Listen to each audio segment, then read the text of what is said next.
Everyone, and welcome back to Foreign Fridays. Today's feature is the Ira Sachs movie Passages, a movie that begins with a man on a pedestal who ends up being on the floor. So briefly, Passages follows Tomas and Martin, a couple whose relationship is thrown into crisis when one of them impulsively begins an affair with a young woman. Passages is actually streaming on MUBI Canada at the moment. Feel free to use my discount code in the description box below to get a free 30-day trial. And back to the movie. And so Ira Sachs is a renowned filmmaker whose movies can only be described as quality. Born in Memphis, Tennessee, Sachs shot most of his movies in America, but Passages feels uniquely European, and that might be offensive to say, but he pretty much examines human relationships from different angles. And what makes Passages so special is how well it speaks to the role romantic relationships play in terms of measuring out our self-worth. On one hand, we want stability, we want predictability, we want the security that traditional relationships offer. But on the other hand, we want to be open-minded, we want spontaneity, we want chaos. So there's a contradiction here. And it's not until the end of the movie where finally the characters are forced to kind of be by themselves and really reflect on their own behavior, right? Really reflect on themselves outside of others. Ira Sachs is one of the few filmmakers I've seen that actually uses sex appropriately to tell a story. And there was a recent study conducted by UCLA that basically said that Gen Z wants to see less sex in movies. And I totally get it. There's a time and a place. And I do feel like a lot of what we're seeing on TV and in movies, like they're kind of using sex just to use it. Like it's not really a tool to tell a story. So sometimes when I am watching things, I do feel like it's unnecessary. So again, it depends on how you use it. And the way that Ira Sachs incorporates sex into his film is very appropriate, right? You feel like this adds to the storyline.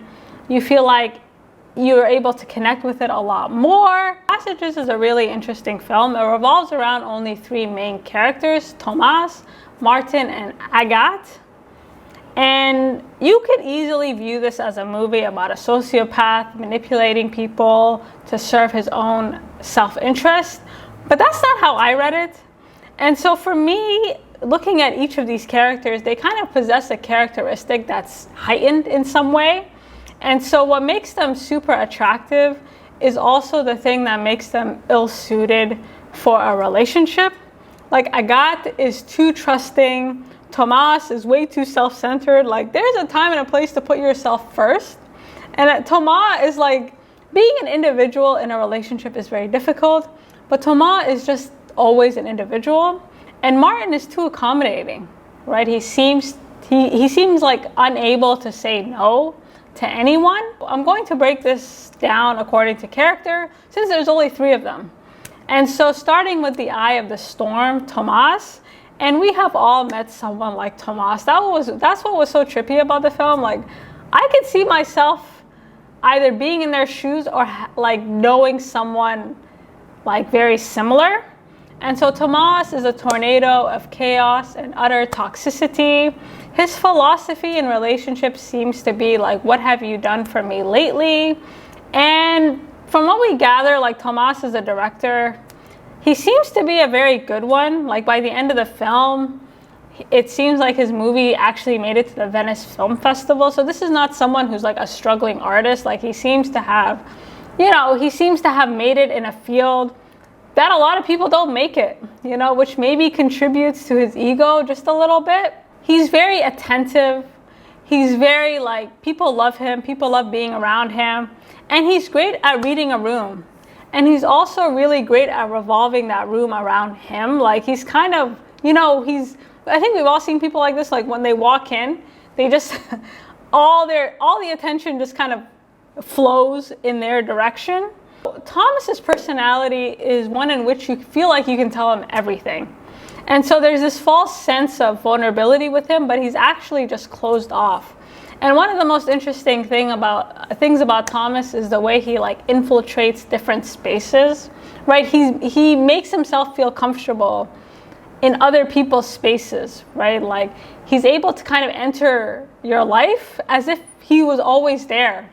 And everything about Tomas, like, it's almost like he wants to see if the grass is greener on the other side. And once he realizes he doesn't, he's kind of off to the next space, right? So people let him in, people open their doors to him, but he doesn't seem to have like the respect in terms of what it takes for people to actually let you into their space. This guy moves mad. Like the way he moves in and out of spaces, you know, it leaves the people that, it makes it so he's kind of entering and exiting people's lives in a way that leaves them really distraught, right? Really hurt, really confused. You never really know where you stand with this man. Tomas, more than the other two characters, really requires a lot of validation, right? He's really incapable of spending a night alone. Not only does he like to be the center of attention, but he needs to have like some emotional safety net. So the first interaction between Tomas, Agathe, and Martin was very representative of how the rest of their relationship was gonna go, right? Like how something starts is how it ends. And I feel like that's very much true for this film.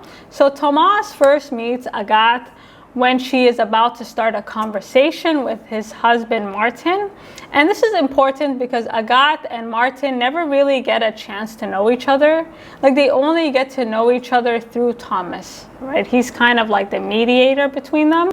And at first, like you don't really get a lot of conversations, but the vibe you get between Martin and Agathe, especially as they become very important in Tomas's life, is that they kind of see each other as an obstacle for Tomas's love. But it's not until the end of the movie that they realize they're just pawns, right? They're just kind of there to support this man and make sure that he's always emotionally cared for, even if it is clearly at their expense. Agathe and Tomas first meet each other at a closing party for his movie.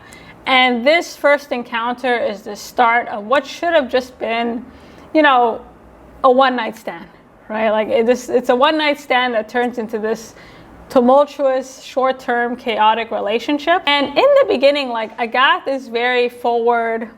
She's very like, she kind of goes after him in such a way.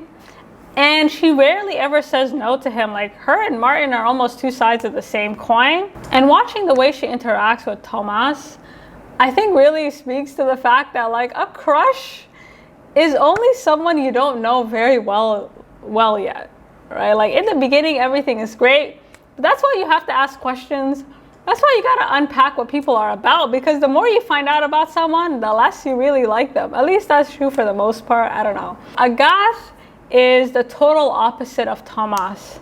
She's a school teacher, and she seems to have come from a very stable household. Like we get a glimpse into her life. Like that's the thing, we get glimpses into them, and we get enough information about all of them that we can kind of figure out, you know, who they are, generally speaking, like a vibe for them. The night that she met Tomas happened to be the same night she broke up with her boyfriend. And from what we can see, that breakup was not mutual. And from what little we see of her ex-boyfriend, like this is clearly the total opposite of Tomas. At first you're watching them get together and you think, okay, maybe she's looking for a quick rebound, something new, something fun, something exciting. And you know, you kind of get the sense that this wasn't supposed to be serious, right? She kind of gets with a man that she knows is married. And on top of that, that she knows is married to a man. And I think, like, I'll touch on this at the end of this review, but generationally speaking, people don't really seek refuge in labels anymore. It was interesting that seek refuge in labels anymore. They're more looking for people that they feel understand them or feel that they can connect with. And I actually really bought Tomas and Agathe's like connection, and I thought that was very hard to do. And I think this movie is so well acted and their dynamic is so believable. So again, it could be due to the acting. So she kind of gets with a guy that's clearly emotionally and mentally unavailable right from the start. And so you're thinking it's not someone looking for something serious. During their time together, especially as the relationship gets more serious, we never really see her ask him any questions about himself, right? Like we never see her ask him any questions, try to find out anything about him on a deep level. Like their interaction is entirely physical and nothing else. And the most that we actually do end up finding out about him is through her parents, right? Like, they were the ones asking all the questions that she should have asked, right? So everything about Agathe is like, go with the flow. And this is why you really shouldn't go with the flow, right? He moves in with her. She doesn't even know how long he's staying, what the context is this serious? Like, where is this going? You know, like, he just kind of infiltrates her space, and she never really puts any boundaries on it. And she doesn't know anything about this man. She knows that she's physically attracted to him, and that's it. I mean, she didn't even know he had a brother, right? There's a lot that she finds out about him just kind of randomly. And so you're kind of watching these two wondering, like, where is this going? And watching Tomas and Agathe together, like, Tomas is really interesting because he is someone who, again, the way he infiltrates spaces, and I think we all know people like this, it's like they get you to open up, but they don't open up themselves, right? There are many moments where she's being vulnerable with him, she's being open with him, but he's just like there listening. It's almost like the more he finds out about her, the less interested that he becomes. Not because he's not interested in her, but because he knows everything now. Like, there's no mystery. And I think when you first meet someone, there is an excitement. You know, that's what makes it fun. But for Tomas, like, once that honeymoon phase is over, it seems like he's kind of like on to the next. And so the way their relationship progresses, it's so quickly and it's so meaningless, right? Like, as soon as he moves in with her, it feels like he lost total interest in her, right? He starts going back and forth, going back to his, husband, trying to make things right again. And she's just kind of wondering what the situation is, right? She's trying to integrate her life into his, but he's very resistant. He's not really open to it. And again, there's a lack of communication here, and again, a lack of boundary setting, right? Like, if you want to know something about someone, just tell them no, right? You're going to learn quite quickly everything you need to know about them. And one of the commentaries this movie makes really well is how we've come to really prioritize like physical attraction, right? Like, you can be physically attracted to so many different people. Like, I don't think it's that difficult to find people that you're physically attracted. Like, it's not that deep. So she kind of comes to confuse this physical attraction with care. Like, it's very interesting how you can lie naked with someone and be totally closed off, right? Even in the most intimate of settings. Maybe one of you is open, maybe one of you is like kind of in their truest form, and the other one is totally concealed, and that's what Tomas is. He gets people in their most vulnerable states. He infiltrates their most private spaces, and still, right, he never really allows himself to be seen. He's never really as vulnerable as the people that he's with. And because she's judging him in isolation, and she's not really she has tunnel vision. She's not really seeing that a lot of what Tomas is doing and the way that he's making her feel is coming at the expense of someone else, right? The better that she feels, the more secure she feels in this relationship, the worse off somebody else feels. We never actually see the disintegration of their relationship, but we feel it from beginning to end. And one of the ways the movie makes this clear is by following Tomas around. So as the movie goes on, he's spending less and less time at her place. So from there, we can kind of understand that this relationship is slowly fizzling out. And in terms of Martin, like Martin and Agathe, they really share a lot in common. And the thing with someone like Tomas, like we all know somebody like this, just a tornado. And Tomas is the type of person that really puts himself on a pedestal and assumes that other people also put him at a pedestal. And so Martin, in comparison to Tomas, is also the opposite, right? They're two total opposites. He's very passive, and it seems like he has a very difficult time like asserting himself in this relationship. My first impression of Tomas and Martin is that they have a very open relationship. And I got this based on the fact that Tomas just seems to be, he kind of opens up to Martin about everything. And that's the other thing about Tomas's character. Like, at face value, it appears like he's really opening up. He's very honest about where he's been, like for the most part. And he doesn't really hide that he's doing shady stuff. And I think some people like open up as a way of kind of tricking you into believing they're being vulnerable and honest. And that's what I feel like Tomas does. Like, he opens up when he wants to feel less bad about what he's done, and he closes off when he just doesn't really want to be bothered. I don't get a lot of insight into their relationship, but from what we gather, it's a very one-sided relationship. We see Tomas constantly scold Martin for not being there for him, and by that he means like not being there for him, you know, in the way that he wants him to be there for him. And again, at face value, his argument seems very sound until you're watching Tomas and you're like, dude, this Martin is the most supportive partner you'll ever meet. Like, it seems like Martin lets this man do whatever he wants, right? He doesn't question him. He lets him walk all over him. So I'm like, how much more supportive can this man be? At first, I thought Martin was being super passive aggressive, but then you kind of just get this sense that Martin is tired, and he's had these conversations 100 times with Tomas. And people like Tomas, it's like, you can argue with them, but in the end you'll lose, right? They're never actually going to change their behavior. So I just got the sense that Martin was someone who may have voiced his opinions in the past, but they fell on deaf ears. So he's just kind of like, listen, you already know what I think. So either you stop doing it or you stop asking me what I think about it, right? Like, we've been together long enough. And that's the vibe I got from Martin, that he was just kind of exhausted and just kind of like over it. So one of the unique things about Tomas and Martin's relationship is that they seem to be very successful independently. Like, they have a lot of conversations. Like, Tomas says, I love watching you grow. I love watching you do your own thing. And Martin is like, okay, thanks. But basically, like, they've grown. That's fine. You know, you want your partner to grow, but you also want to grow as a couple. And it seems like this is not a couple that has grown together. Like, they feel more like roommates and friends with benefits than two people who are actually married and two people that are actually in a committed relationship. I think Martin's character really demonstrates the importance of boundaries. Like, the thing about being in a relationship, it's like, it's very hard to be an individual in a relationship. And so you want to balance other people's needs over yours. And sometimes you need to prioritize your needs over others. Like, it's kind of a dance, right? And you really have to know where to draw the line. And so with Martin, it seems like he's just kind of compromised himself. He's kind of moved the goalpost so many times to the point where it's like, dude, I can't move it anymore, right? And at first you're thinking, okay, maybe Tomas resents him for accommodating so much.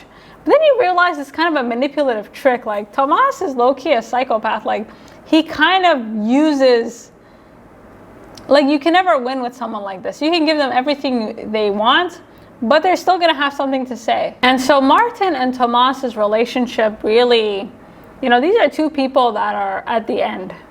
And Tomas is kind of the person that's stable. Like, you know, this guy will never ever change. So we don't actually see these two decide to break up. But even after they're not together, like, Tomas still just doesn't care, right? He visits the apartment.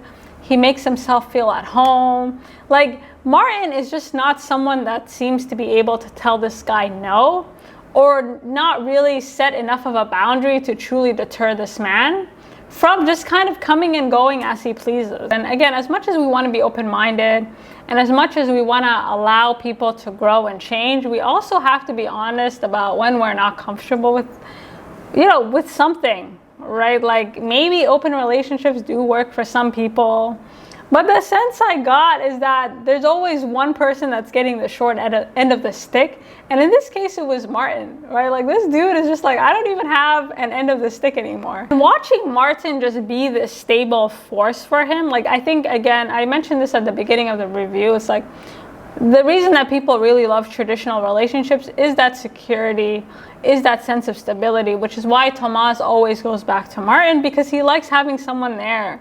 He likes knowing that there's always going to be a shoulder to cry on. And he kind of abuses that. And Tomas is not someone who really is capable of putting other people's needs above his. He doesn't like to be questioned, even though he claims to be open. Like, these people are the worst. These people who claim, like, yeah, I wish you would be honest with me. I wish you would tell me everything. And then you tell them everything, and then they're like, I don't want to hear it. Like, Tomas just strikes me as that kind of person. And so he doesn't respect Martin's boundaries. And, you know, Tomas is the type of person willing to say anything to get what he wants. And Martin is the type of person that is willing, like, we all want to see the good in people, but like that good has to outweigh the bad. The three of them kind of start this toxic love triangle, and Martin and Agathe really have to sacrifice a lot to be with Tomas, right? Like, they really kind of, again, they move that goalpost so much that they literally can't even move it anymore. And people like Tomas, they bleed you out, right? It's a slow death. Like, you don't even, they kind of slowly like unravel you until you don't even realize it's happening. Now again, you could easily watch this movie as a movie about a psychopath doing messed up stuff, but again, when I watch each of these characters and then I watch them come together, you realize they all possess these traits that pretty much make them ill-suited for anyone but each other. Like, you attract what you are at the end of the day, and there needs to be some accountability on all sides in terms of, it's like, okay, what am I doing that this type of person felt like they can just kind of like, what gave them the audacity, essentially? And so one of the things that all three of them have in common is their inability to be alone. Right? This is something that like struck out at me when I first watched the movie. Right? When we meet Agathe, she's breaking up with her boyfriend. When Martin leaves Tomas, he immediately shacks up with someone else. Right? He shacks up with someone else who seems really sweet, who seems very well-meaning, and who even tells him point blank, like, you're kind of messing with fire. Like, people like Tomas never change. But again, Martin is so used to having someone around him that they're just not capable of being alone. And I think, it's one thing to measure your self-worth in terms of a relationship, but there's also like, people really like the idea of being in a relationship, like having somebody around, having that companionship, even though it's devoid of meaning and value. Like, just because you have someone around you doesn't mean you're going to be less lonely, doesn't mean it's going to make you feel, like, it could actually make you feel worse, right? And that was one of the fascinating things about watching Agathe, Martin, and Tomas is because even though they constantly had people around them, even though they were always with someone, they all looked so miserable, they all looked so unhappy, and it was just like a sight to see. One of the reasons this movie is so brilliant is that it doesn't really tell, right? For example, we never see Tomas and Martin decide to break up their marriage. We never see that decision being made. We never see Agathe telling Tomas that she's pregnant. We never see Tomas tell Agathe that he's getting back together with Martin. And more importantly, we never see the three of them basically sit down and decide that they are going to try and raise a child together. Like, this was a turning point in this whole movie, right? So Tomas kind of convinces the two of them that they can raise a child and they can kind of live in this polyamory happiness, right? Like, again, like, we can do it, right? Like, no labels, y'all. And so we never see these conversations take place, we just see the outcome. And again, there's really no need to see people rationalize behavior that's clearly against their self-interest. Like, we know that this is gonna end badly. We just don't know how it's gonna end badly, or what the outcome is in terms of if they learn anything, or like how they move forward, right? That's the most interesting part. Like, something can end badly, but it's how you move forward that really matters. I think it's really easy. Like, it's easy to judge these characters and think like, this is a mess. Like, I would never end up in this situation. But to be honest, it's very easy to compromise yourself, right? It's like baby steps. People don't compromise themselves fully all at once, right? It's like, you're uncomfortable with something, you agree to it, and then you agree to something else, and then you agree until there's nothing left to agree to, and then you look in the mirror and you don't even recognize yourself anymore. And Agathe said something very interesting towards the end of the film when she breaks it to Martin that she had the abortion. She says, between the two of you, I would disappear, right? Like, if I bring a child into this world, like, that's not going to change the dynamic, right? And I think for both Agathe and Martin, they kind of came to the realization that they were pawns, right? They were just forever going to be used as pawns for this man's pleasure. Agathe's breaking point is when, there's a whole scene when they're together at the cabin, and it seems like they've kind of agreed to try this relationship out. And so one night she's sleeping and she can hear them in the other room. and the lack of sensitivity, the lack of care for Agathe's emotions, just the callousness in their behavior towards this woman that's pregnant with a child, like that was devastating. Like that was something out of a horror movie. Like she's lying in the fetal position. She can't believe her ears. And that was the moment she realized, like, I am just being used, right? That's all I am. I am just a womb.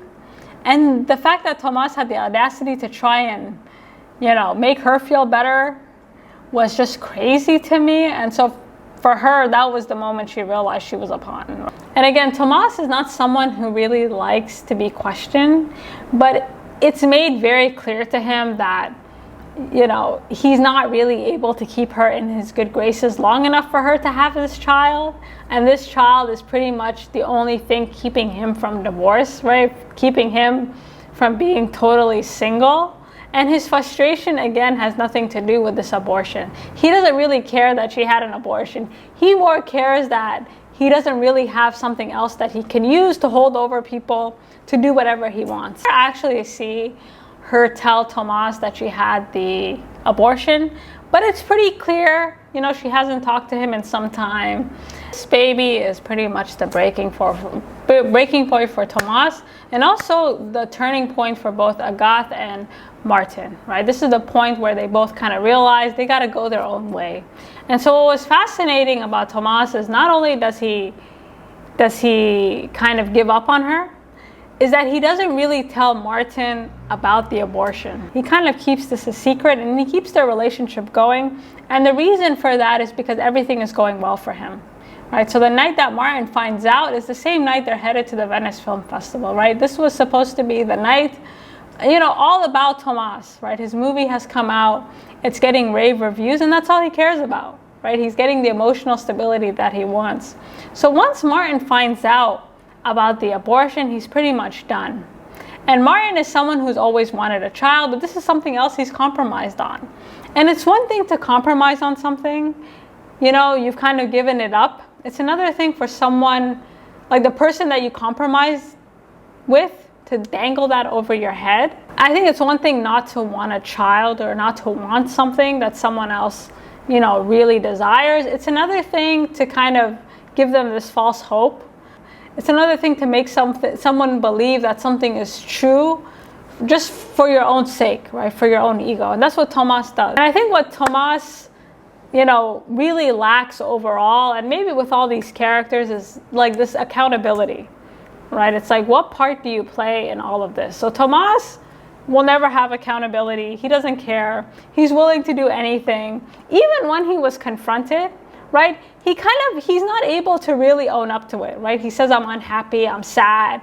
Like, he tries to make himself the victim. He tries to get other people to feel sorry for him. But thankfully, Martin kind of woke up, and he's like, listen, I don't know where I'm going, but we're not going the same way. Watching Tomas kind of desperately say anything, like, this man is in a suit. He's on the verge of having the best night of his life, and it's all gone. And the thing with Tomas, everything is about him.